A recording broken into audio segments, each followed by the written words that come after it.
Okay. तर आज बहुतेक नेटवर्कचा प्रॉब्लेम आहे. तर मी तुम्हाला लेक्चर पाठवून देतो. अ, मागच्या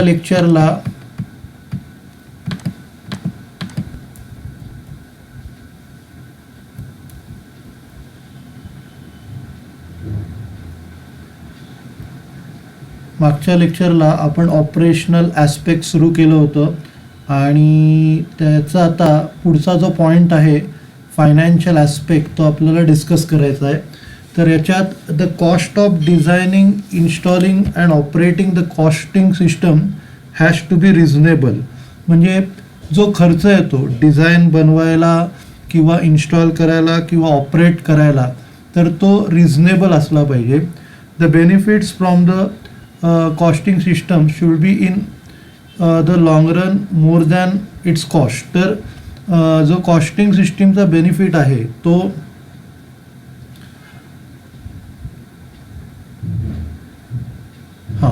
तर त्याचा बेनिफिट जेवढा खर्च आहे त्याच्यापेक्षा जास्त मिळाला पाहिजे long रनमध्ये.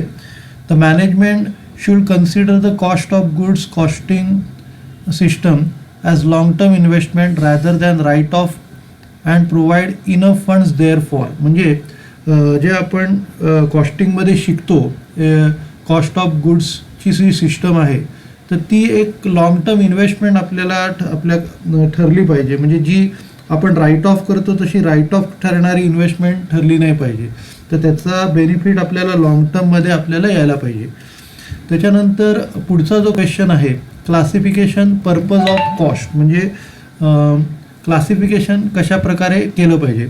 According to costing accounting standard 1 by ICWA, classification of cost is arrangement of items of cost in logical groups. तर काय लॉजिकल ग्रुप्समध्ये अरेंज करणे म्हणजे classification of cost having regard to their nature, म्हणजे त्यांच्या नेचरप्रमाणे, ज्याला आपण सब्जेक्टिव्ह क्लासिफिकेशन म्हणतो. आणि दुसरं पर्पजप्रमाणे, म्हणजे ज्याला आपण ऑब्जेक्टिव्ह क्लासिफिकेशन म्हणतो. The scheme of classification should be such that every item of cost can be classified. तर आपल्याला स्कीम अशी बनवायची क्लासिफिकेशनची की प्रत्येक आयटम हा आपल्याला क्लासिफाय करता आला पाहिजे. The following are the major classification of cost. तर काही मेजर क्लासिफिकेशन आपण कॉस्टचे आपण बघणार आहोत. तर पहिलं आहे नेचर ऑफ एक्सपेन्सेस, ज्याला आपण एलिमेंट म्हणतो. म्हणजे एक्सपेन्सेसचं नेचर काय त्याच्यावरती कॉस्टचं डिस्ट्रीब्युशन होणार आहे.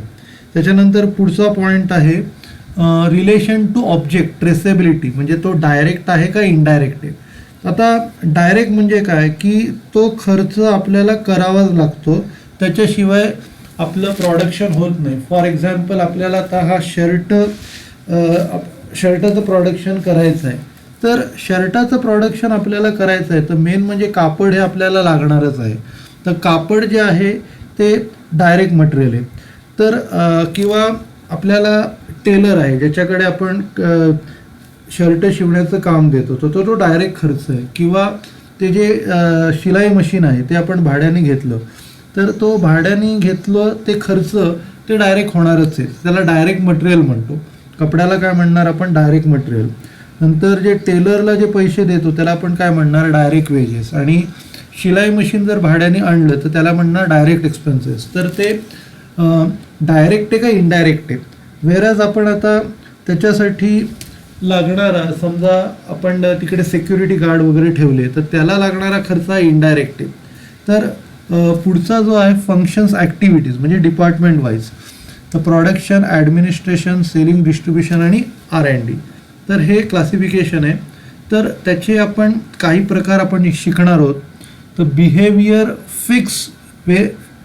बिहेवियरमध्ये फिक्स आहे, व्हेरिएबल आहे आणि सेमी व्हेरिएबल आहे. तर फिक्स म्हणजे काय की आपण जे प्रोडक्शन बनवतो त्याच्याशी ते रिलेटेड आहे, त्याच्याशी रिलेटेड नाही आहे. फॉर एक्झाम्पल आपण भाडं भरतो तर भाडं हा जो खर्च आहे हा फिक्स आहे, हा प्रोडक्शननुसार बदलत नाही. किंवा दुसरं जर उदाहरण घेतलं व्हेरिएबलचं, तर व्हेरिएबलमध्ये कुठला खर्च येतो, व्हेरिएबलमध्ये म्हणजे समजा मटेरियल आहे तर ते मटेरियल जेवढं प्रोडक्शन आपण जास्त करणार तर मटेरियल जास्त लागणार. आणि प्रोडक्शन कमी केलं तर मटेरियल कमी लागणार. म्हणजे प्रोडक्शनवरती अवलंबून आहे ते व्हेरिएबल आणि जे प्रोडक्शनवरती अवलंबून नाही ते फिक्स. आणि सेमी व्हेरिएबल म्हणजे काही खर्च त्याचा प्रोडक्शनवर अवलंबून आहे आणि काही फिक्स आहे, तर ते सेमी व्हेरिएबल. त्याच्यानंतर फंक्शन्स म्हणजे ते डिपार्टमेंट वाईज जो खर्च येतो त्याला आपण फंक्शन्सवरती क्लासिफिकेशन म्हणतो. आता त्याच्यात काय काय, प्रोडक्शन आहे, ॲडमिनिस्ट्रेशन आहे, selling, distribution, research and development expenses, ते पर्टिक्युलर डिपार्टमेंटशी रिलेटेड आहेत. त्याच्यानंतर टाईममध्ये काय काय, हिस्टॉरिकल आहेत. हिस्टॉरिकल म्हणजे जो खर्च अगोदर आपला होऊन गेलेला आहे. नंतर दुसरं आहे प्री डिटरमाइन म्हणजे अंदाज लावलेला. तर एक आहे स्टँडर्ड म्हणजे काय, एक त्या पर्टिक्युलर इंडस्ट्रीचं स्टँडर्ड आहे की एवढं असायला पाहिजे. आणि दुसरं म्हणजे एस्टिमेटेड म्हणजे आपण जो अंदाज लावतो तो एस्टिमेटेड असतो. त्याच्यानंतर फॉर मॅनेजमेंट हे आपण नंतर शिकणार आहोत, हे जरा वेगळ्या कॅटेगरीचे आहेत. त्याच्यानंतर एलिमेंट्समध्ये नेचर वाईज. तर नेचर वाईज म्हणजे काय, मेन 3 प्रकारचे खर्च कुठल्याही कंपनीला किंवा कुठलंही प्रोडक्शन करायला आपल्याला लागतात. तर ते म्हणजे मटेरियल, लेबर आणि एक्सपेन्सेस. आणि कॉस्ट सेंटर. आता कॉस्ट सेंटर म्हणजे काय, कॉस्ट सेंटर म्हणजे एक तुम्हाला सांगितलं की एक प्रॉडक्ट बनवायला, डिपार्टमेंट बनवायला ते सगळे कॉस्ट सेंटर्स आहेत. तर त्याला जो खर्च येतो तर त्याच्यात पहिलं जे आहे प्राईम कॉस्ट. प्राईम कॉस्ट म्हणजे जे डायरेक्ट खर्च आहेत ते सगळे प्राईम कॉस्टच्या कॅटेगरीत येतात. जसं डायरेक्ट मटेरियल आहे, डायरेक्ट लेबर आहे, डायरेक्ट एक्सपेन्सेस आहेत. तर हे डायरेक्ट जे खर्च होतात ते प्राईम कॉस्टमध्ये मोडले जातात. नंतर ओव्हरहेड्स म्हणजे असे खर्च जे करणं महत्त्वाचं नाही आहे पण एक पद्धत आहे म्हणून आपण करतो, ज्याच्यात आपले फॅक्टरीचे, ऑफिसचे, सेलिंगचे हे सगळे खर्च येतात. तर हे कॉस्ट क्लासिफिकेशन आहे. त्याच्यानंतर आता cost accounting can supply relevant cost information for decision making. म्हणजे एखादा जर निर्णय घ्यायचा आहे त्या निर्णय घेण्यासाठी एक लेटेस्ट डेटा आपल्याला कॉस्ट अकाउंट प्रोव्हाइड करतो. In reality different cost are required for different purpose. म्हणजे वेगवेगळ्या पर्पजसाठी आपल्याला वेगवेगळ्या प्रकारचा खर्च करावा लागतो.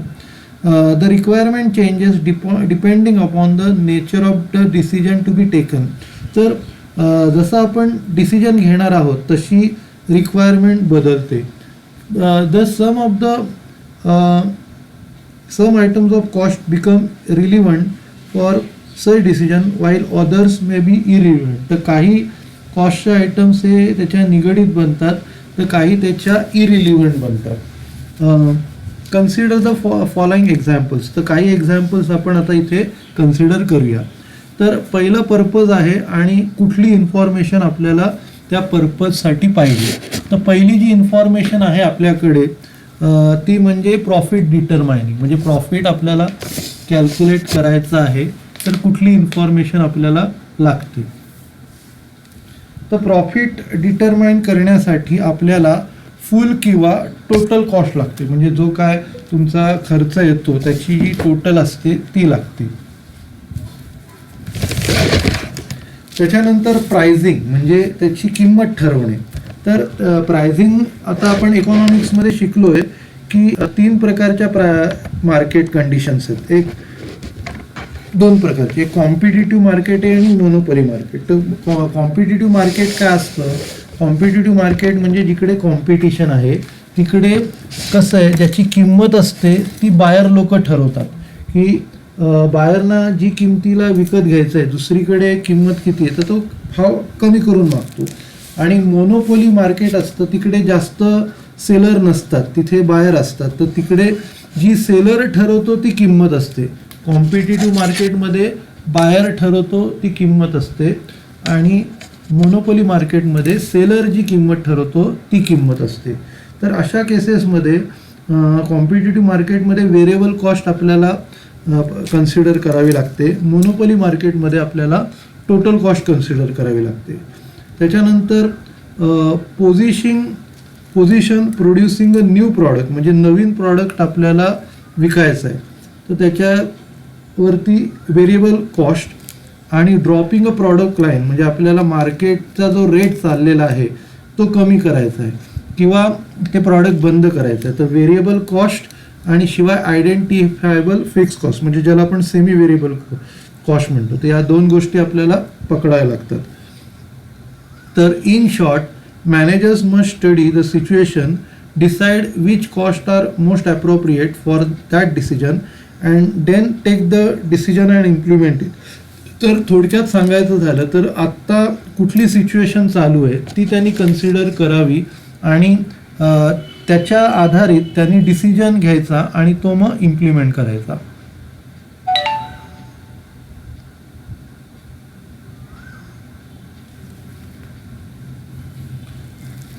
त्याच्यानंतर आता वेगवेगळ्या प्रकारचं आपण क्लासिफिकेशन बघूया. त्याच्यात पहिलं जे आहे classification on the basis of behaviour. तर cost behaviour means the way in which cost are affected by changes in the volume of output. तर कॉस्ट बिहेवियरचा अर्थ काय की आपण प्रोडक्शनची क्वांटिटी कमी जास्त केल्यामुळे किमतीत किती फरक पडतो त्याला आपण कॉस्ट बिहेवियर म्हणतो. Knowledge of cost behaviour is important for budgeting, decision making and control accounting. तर कॉस्ट बिहेवियरचं नॉलेज आपल्याला कशासाठी उपयोगी पडतं की बजेट बनवायला, डिसिजन घ्यायला आणि अकाउंटिंग कंट्रोल करायला. There are many factors which influence cost. तर असे बरेच घटक आहेत किंवा फॅक्टर्स आहेत जे कॉस्टवरती परिणाम करतात. The major factor is volume of output or the level of activity. The major ज्याचा घटक आहे तो म्हणजे क्वांटिटीचीचा व्हॉल्यूम किंवा लेवल ऑफ ॲक्टिव्हिटी, जे आपण याला मागच्या वर्षी SYBCOMमध्ये मॅनेजमेंट अकाउंटिंगमध्ये आपण वर्किंग कॅपिटलमध्ये शिकलो होतो. तर क्वांटिटी किती आहे किंवा लेवल ऑफ ॲक्टिव्हिटी किती आहे त्याच्यावरती ते अवलंबून असतो. तर level of activity may refer to one of the following. तर लेवल ऑफ ॲक्टिव्हिटी आपण कशाला म्हणणार, तर पहिलं म्हणजे नंबर ऑफ युनिट्स प्रोड्यूस, किती युनिट्स आपण बनवतो, किती युनिट्स आपण प्रोड्यूस करतो. नंतर दुसरं number of invoices issued. Invoices म्हणजे बिलं किती आपली बनली गेली आहेत. त्याच्यानंतर व्हॅल्यू ऑफ आयटम सोल्ड, त्या आयटमची व्हॅल्यू काय. आणि शेवटचं म्हणजे नंबर ऑफ आयटम सोल्ड. तर याच्यावरती आपण आधारित करू शकतो. The basic principle of cost behaviour is that as the level of activity rises cost will usually rise. तर मेन गोष्ट आपल्याला काय लक्षात ठेवायची आहे की जसं आपलं कॉस्ट लेवल ऑफ ॲक्टिव्हिटी वाढते, म्हणजे जसे आपण युनिट्स जे प्रोड्यूस करतो त्याची क्वांटिटी वाढते, तर त्याची जी कॉस्ट असते त्याप्रमाणे ती सुद्धा वाढते. ही गोष्ट आपल्याला मेन लक्षात ठेवायची. For example, it will cost more to produce 2000 units of output then it will cost to produce 1000 units. म्हणजे 2000 वस्तू बनवायला साहजिकच जास्त पैसे लागणार. 1000 वस्तू बनवायला जेवढे पैसे लागतात साहजिकच 2000 वस्तू बनवायला त्याच्यापेक्षा आपल्याला जास्त खर्च करावा लागणार. त्याच्यानंतर पुढचं जे क्लासिफिकेशन आहे त्याच्यात according to costing accounting standard 1 the cost are classified on the basis of behaviour. तर कशा प्रकारे ते क्लासिफाय केलं जातं. एक म्हणजे फिक्स कॉस्ट, जे आपण वरच्या टेबलमध्ये बघितलं. फिक्स कॉस्ट, व्हेरिएबल कॉस्ट आणि सेमी फिक्स किंवा सेमी व्हेरिएबल, हे दोघांचे अर्थ एकच होतात. सेमी फिक्स म्हणजे पण काही फिक्स काही व्हेरिएबल, सेमी व्हेरिएबल म्हणजे पण तोच अर्थ होतो. Depending upon the response to the changes in activity level. तर हे कशावरती अवलंबून आहे की आपण प्रोडक्शनची क्वांटिटी कमी करणार का वाढवणार याच्यावरती हा खर्च रिलेटेड आहे. नंतर पुढचा आहे fix cost. According to costing accounting standard 1 by ICW India is the cost which does not vary with the changes in volume of activity in the short run. तर फिक्स कॉस्ट म्हणजे काय, ज्याची किंमत प्रोडक्शनवरती अवलंबून नाही आहे, ज्याची किंमत ॲक्च्युली पिरियडवरती अवलंबून असते. म्हणजे फॉर एक्झाम्पल आपण भाडं भरतो, तर जे भाडं भरतो त्या भाड्याची अमाऊंट ही आपण किती वर्ष किंवा किती महिने ती जागा वापरतो त्याच्यावरती अवलंबून आहे, ना की आपण किती प्रोडक्शन करतो त्याच्यावरती अवलंबून आहे. These cost are affected by temporary fluctuation in activity of an enterprises. म्हणजे जे काय आपण कमी जास्त प्रोडक्शन करतो त्याच्यावरती हा खर्च त्यावरती परिणाम होत नाही. These are also known as period cost. तर त्याला दुसरं नाव जे दिलं जातं त्याला आपण म्हणतो पिरियड कॉस्ट, कारण ते पिरियडवरती काळावरती अवलंबून आहे. The characteristics of fix cost are. तर याच्या काय कॅरेक्टरिस्टिक्स आहेत ते आपण बघूया. Fix amount within output range. तर आता त्याच्या कॅरेक्टरिस्टिक्स काय असतं की कधी कधी असं असतं की पर्टिक्युलर प्रोडक्शनसाठी त्या तेवढ्याच राहतात आणि ते प्रोडक्शनच्या वरती राहतं की ते खर्चही वाढतो. फॉर एक्झाम्पल एक जागा आहे, जागेचं आपण समजा 5,000 रुपये भाडं भरतो. आता त्या जागेमध्ये फक्त 10,000 वस्तू आपल्याला बनवता येतात. समजा 10,000च्या वरती जर वस्तू बनवल्या तर जागा पण नवीन घ्यावी लागेल. म्हणजे एक पर्टिक्युलर आउटपुटपर्यंत आपला खर्च तेवढाच होतो. त्या आउटपुटपेक्षा जर जास्त बनवायला लागलो तर आपल्याला खर्च जास्त लागतो. तर फॉर एक्झाम्पल जे आहेत फिक्स कॉस्टची salaries, rent, audit fees, depreciation, तर हे सगळे फिक्स कॉस्टचे एक्झाम्पल्स आहेत. त्याच्यानंतर दुसरा प्रकार आहे व्हेरिएबल कॉस्ट. व्हेरिएबल कॉस्ट बरोबर याच्या ऑपोजिट आहे. Variable cost according to costing accounting standard 1 by ICWA India is the cost of element which tends to directly vary with the volume of activity. म्हणजे जसं प्रोडक्शन कमी जास्त होतं याला लागणारा खर्च हा पण कमी जास्त होतो. Variable cost has 2 parts. त्याचे 2 भाग आहेत. Variable direct cost, variable indirect cost. म्हणजे व्हेरिएबल कॉस्टचे 2 भाग असतात. एक म्हणजे डायरेक्ट लागणारा खर्च, दुसरा म्हणजे इनडायरेक्ट लागणारा खर्च. असे 2 पार्ट आहेत. तर आता variable indirect cost are termed as variable overheads. तर जे व्हेरिएबल इनडायरेक्ट कॉस्ट जे आहेत तर त्याला दुसरं नाव आहे, व्हेरिएबल इनडायरेक्ट कॉस्टला दुसरं नाव आहे व्हेरिएबल ओव्हरहेड्स.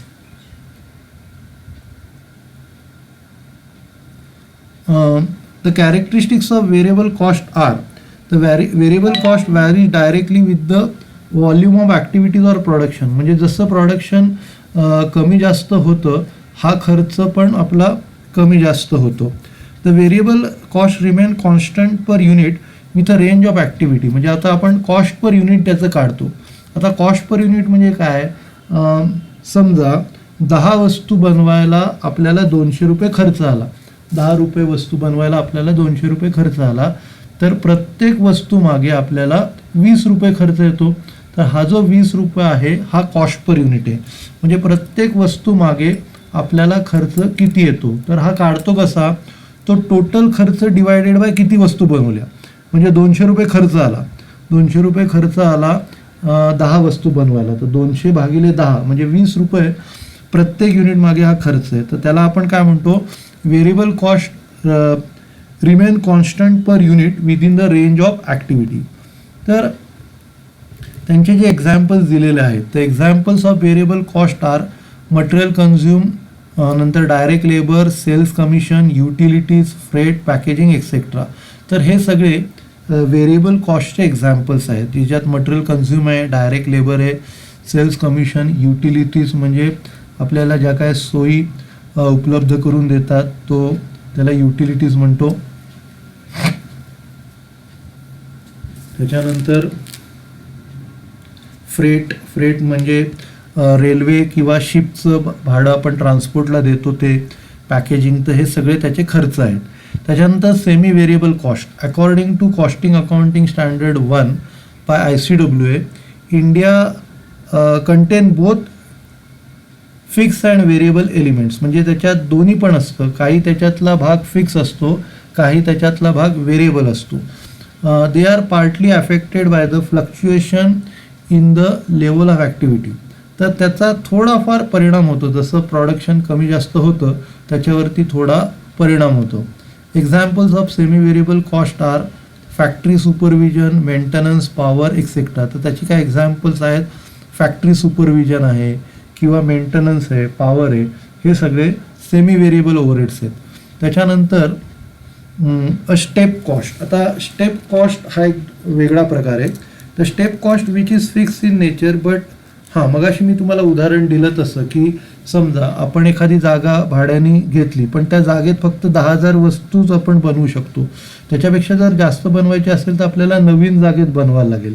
तर त्याला आपण म्हणतो स्टेप कॉस्ट. तर स्टेप कॉस्ट म्हणजे काय, 10,000 वस्तूंसाठी आपण 5,000 रुपये भाडं देतो. अजून त्याच्यापेक्षा जर जास्त वस्तू जर बनवायच्या असतील तर अजून 5,000 रुपये आपल्याला जास्त खर्च करायला लागेल. तर त्याला स्टेप कॉस्ट म्हणतो. म्हणजे जसं प्रोडक्शनचं लिमिट क्रॉस होतो आपल्याला अजून तेवढा खर्च एक्स्ट्रा करावा लागतो. Step cost is a cost which is fix in nature but only within certain level of activity. एक ठराविक लेवल ऑफ ॲक्टिव्हिटीपर्यंत आपल्याला तेवढा खर्च येतो. Consider the depreciation of a machine which may be fix if production remains below 1,000 units. तर त्याने एक उदाहरण दिलं आहे की आपल्याला आता प्रोडक्शन करायचं आहे तर मशीनची घीस होते. तर ती 1,000 जर वस्तू बनवल्या तर ती घीस तेवढीच राहते. पण 1,000पेक्षा जे जास्त वस्तू बनवल्या तर घीस जास्त होणार. की production exceed 1,000 units a second machinery will be required. म्हणजे मी सांगितलेल्या उदाहरणाप्रमाणे इथे आपल्याला 1,000च्या पेक्षा जर जास्त वस्तू बनवायच्या तर अजून एखादी मशिनरी आपल्याला लागणार आणि त्याचा डेप्रिसिएशनचा खर्च पण जाणार. तर हे उदाहरण आहे स्टेप कॉस्टचं. नंतर cost behaviour and cost unit. What happens when activity level rises can be summarise as follows. तर जेव्हा आपली ॲक्टिव्हिटी किंवा आपलं प्रोडक्शन वाढतं तेव्हा एक्झॅक्टली काय होतं ते आपण बघूया.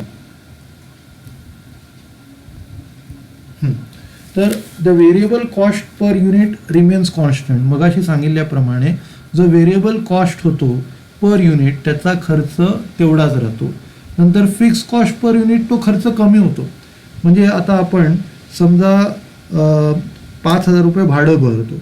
5,000 रुपये भाडं भरतो आणि 2,000 वस्तू जर बनवल्या तर 5,000 भागिले 2,000 करणार. तर समजा 4,000 बनवले तर 5,000 भागिले 4,000 करणार.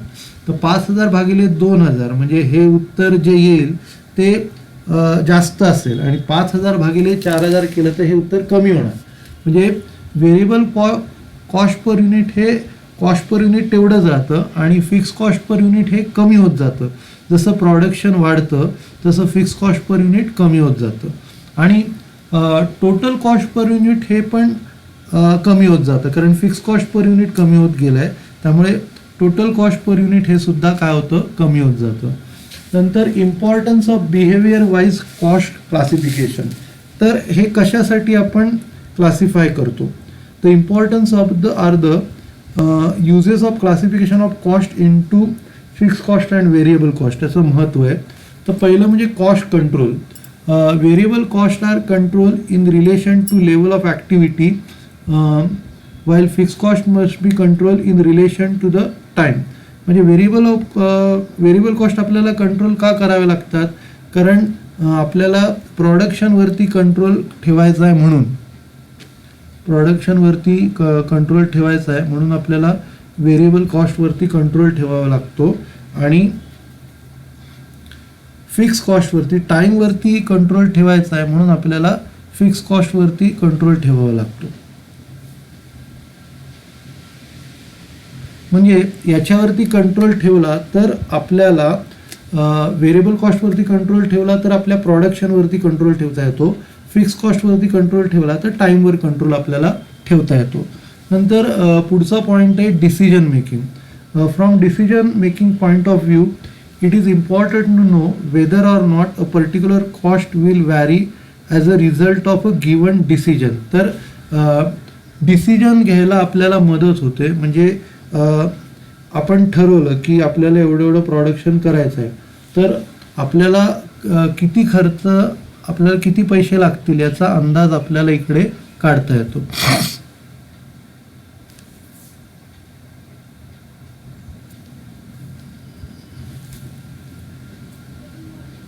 त्याच्यानंतर पुढचं आहे मार्जिनल कॉस्टिंग. तर मार्जिनल कॉस्टिंग हे टेक्निक आहे ज्यातच आपण फिक्स कॉस्ट आणि व्हेरिएबल कॉस्ट हे सेपरेट करत असतो. तर तिकडे पण आपल्याला या क्लासिफिकेशनचा फायदा होतो. नंतर फ्लेक्झिबल बजेट. आता फ्लेक्झिबल बजेट काय असतं की त्या टॉपिकमध्ये आपण काय करतो, जेवढे फिक्स खर्च आहेत ते एकत्र घेतो आणि त्याची टोटल घेतो, आणि व्हेरिएबल खर्च जेवढे आहेत ते एकत्र घेतो आणि त्याची टोटल घेतो. तर हे आपल्याला या बिहेवियरमुळेच आपल्याला हे कळतं. त्याच्यानंतर flexible budget cannot be prepared unless the impact of fluctuating activities on variable cost and fix cost is shown separately. आणि ते आपल्याला जिथपर्यंत आपण ते वेगळं दाखवत नाही तिथपर्यंत आपल्याला त्याच्यामुळे प्रॉफिटवरती कसे चेंजेस होणार आहेत ते आपल्याला कळत नाही. नंतर पुढचा पॉईंट आहे CVP ॲनालिसिस. तर CVP ॲनालिसिसचे काय आहे की ज्याच्यात आपण सेपरेशन करतो, फिक्स कॉस्ट आणि व्हेरिएबल कॉस्टचं सेपरेशन ज्याच्यात होतं त्याला आपण CVP म्हणजे कॉस्ट व्हॉल्यूम प्रॉफिट ॲनालिसिस म्हणतो. तर हे जे क्लासिफिकेशन आहे त्याचा वापर आपल्याला CVP ॲनालिसिस किंवा break even BEP analysis, break even point analysis हे करायला आपल्याला त्याचा उपयोग होतो.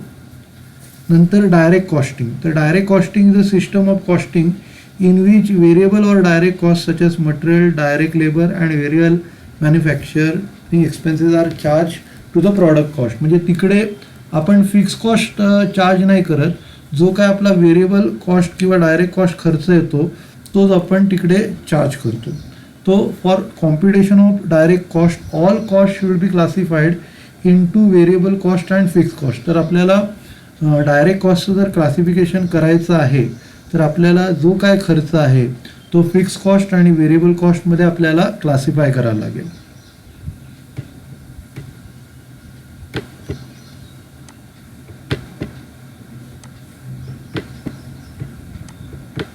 Calculated on the basis of standard of efficient operation and relevant necessary expenses.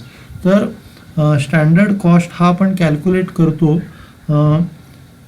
जर समजा काही जे स्टँडर्ड एफिशियंटली काम करत असतील लोक, म्हणजे स्पीड त्याचा चांगला असेल, त्यांच्याकडे त्यांचं जे स्टँडर्ड आहे म्हणजे एक ॲव्हरेज माणसं जे काम करून प्रोडक्शन काढतायत तर त्याला आपण स्टँडर्ड कॉस्ट म्हणतो. तर standard cost are use as a basis of fixing prices and for control through analysis of variances. तर स्टँडर्ड कॉस्ट आपण त्याचा वापर करतो प्राईस फिक्स करायला किंवा कॉस्टला कंट्रोल करायला व्हरायन्सेसच्या साहाय्याने. त्यानंतर आहे estimated cost. According to costing accounting standard 1 by ICWA, estimated cost are cost calculated in advance of production or even before accepting sales offer. म्हणजे सेल्स ऑफर स्वीकारण्याच्या अगोदर जी काय किंमत आपण कॅल्क्युलेट करतो तर तिला आपण एस्टिमेटेड कॉस्ट म्हणतात. These may be based on past data. म्हणजे हे जो हिस्टॉरिकल डेटा आहे त्याच्यावरती पण हे अवलंबून असू शकतं. These however are not scientifically calculated and hence less reliable than standard cost. तर हे सायंटिफिकदृष्ट्या आपण ते कॅल्क्युलेट करत नाही, त्यामुळे याच्यावरती स्टँडर्ड कॉस्ट एवढा आपण भरोसा ठेवू शकत नाही. नंतर पुढचा जो टाईप आहे क्लासिफिकेशन फॉर मॅनेजमेंट डिसिजन, जो आपण टाईप नंतर शिकणार होतो तो आपण आता इकडे बघूया. Cost may be classified according to information required by the management for making various decision. वेगवेगळे प्रकारचे डिसिजन्स घ्यायला मॅनेजमेंटला कुठल्या कुठल्या कॉस्ट लागतात ते आपण बघूया.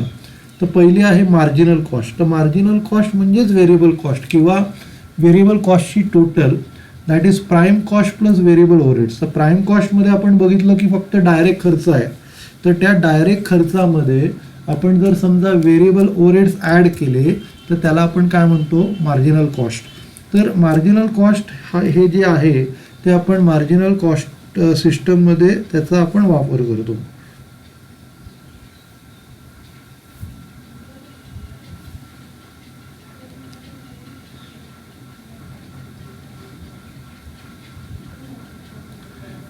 त्याच्यानंतर पुढची असते अपॉर्च्युनिटी कॉस्ट. आता अपॉर्च्युनिटी कॉस्ट म्हणजे काय, समजा आता आपल्याला एखादी संधी आलेली आहे आणि बिझनेस करायची एक संधी आलेली आहे आणि आपण नोकरी करतोय. तर नोकरीमध्ये आपल्याला समजा 10,000 पगार आपण मिळवतो आणि ती जर नोकरी सोडून आपण जर समजा बिझनेस केला तर आपल्याला तिकडे 1,00,000 मिळणार आहेत. म्हणजे ती ऑपॉर्च्युनिटी आपल्याला घेण्याची जी कॉस्ट आहे ती 10,000 रुपये आहे. म्हणजे 10,000 आपण 1,00,000 कमवायला 10,000चा आपण सॅक्रिफाईस करतो किंवा त्याग करतो, त्याला आपण म्हणतो ऑपॉर्च्युनिटी कॉस्ट.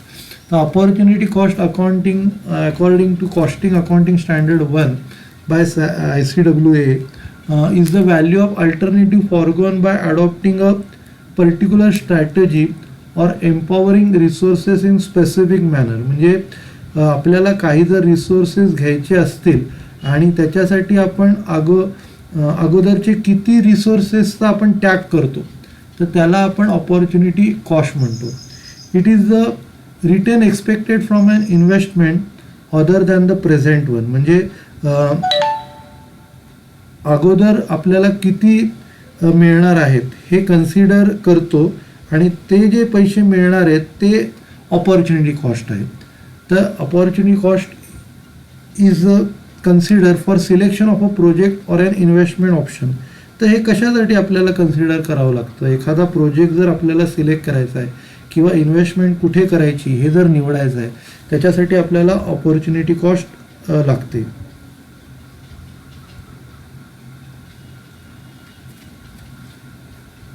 आता एक्झाम्पल आहे, a machine is currently being use to produce product P. It can also used to produce product Q, which can fetch 60,000 profit. Then the opportunity cost of using the machine is ₹60,000. म्हणजे आता सध्या आपण Q हे product बनवतोय आणि जर समजा Q नाही बनवलं तर आत्ता ते P प्रॉडक्ट बनवतोय आणि त्या P प्रॉडक्टवरचा जो प्रॉफिट आहे, P प्रॉडक्टचा जो प्रॉफिट आहे तो 60,000 रुपये आहे. तर म्हणजे Q प्रॉडक्ट जर बनवायचा असेल तर त्याच्यासाठी ऑपॉर्च्युनिटी कॉस्ट ही 60,000 आहे. त्याच्यानंतर पुढची जी आहे ती रिप्लेसमेंट कॉस्ट. आता replacement cost according to costing accounting standard 1 by ICWA is the cost of an asset in the current market for the purpose of replacement. म्हणजे एखादं जर समजा ॲसेट नवीन विकत घ्यायचं आहे तर त्याची किंमत किती आहे, तर ती रिप्लेसमेंट कॉस्ट आहे.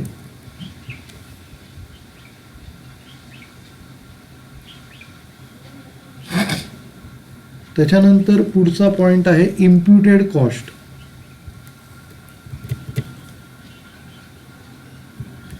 तर इम्प्युटेड कॉस्ट काय? Imputed cost is a hypothetical or notional cost. म्हणजे ही इमॅजिनरी कॉस्ट आहे, not involving any actual cash payment, computed only for the purpose of decision making. तर हिचा जो वापर आहे तो ॲक्च्युअल खर्च करण्यासाठी नसतो, पण एखादी गोष्ट खर्च करायचा का नाही याचा डिसिजन घ्यायला इम्प्युटेड कॉस्ट किंवा हायपोथिकल कॉस्ट किंवा नोशनल कॉस्ट याचा आपण वापर करतो. ज्याचं एक्झाम्पल काय? Interest on owners capital. आता इंटरेस्ट ऑन ओनर्स कॅपिटल म्हणजे काय?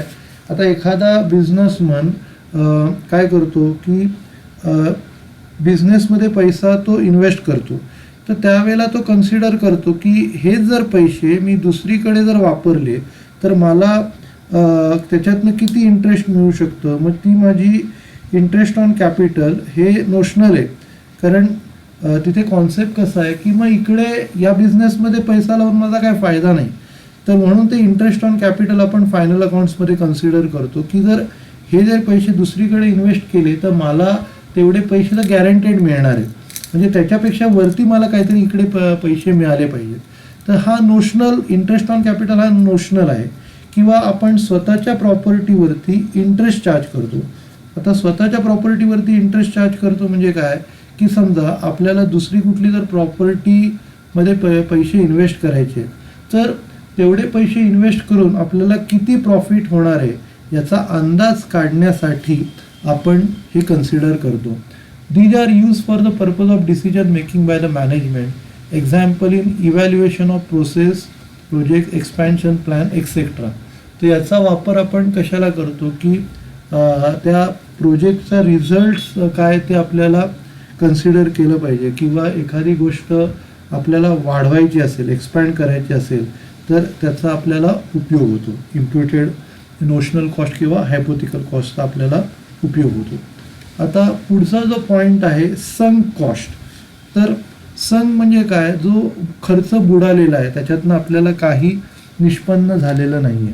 तर according to costing accounting standard 1 by SCWA, sunk cost is a historical cost which has been reduce to zero. म्हणजे एखादी जर समजा मशिनरी घेतली तर त्याची जी बुक व्हॅल्यू आहे, बॅलन्स शीटची व्हॅल्यू आहे, ती झिरोपर्यंत पोहोचलेली आहे. And not relevant to the decision making required to be made by the management at present. म्हणजे त्या खर्चाचा वापर हे मॅनेजमेंट करू शकत नाही आहे. Some cost are not affected by increase or decrease in the volume of output. म्हणजे आउटपुटचं जे व्हॉल्यूम आहे, क्वांटिटी, त्याच्यावरती सम कॉस्टचा कुठल्याही प्रकारचा परिणाम होत नाही.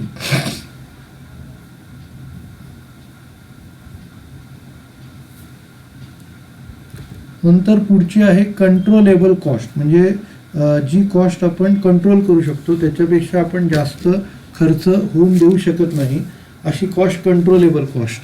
The cost controllable cost which cannot be influence और कंट्रोल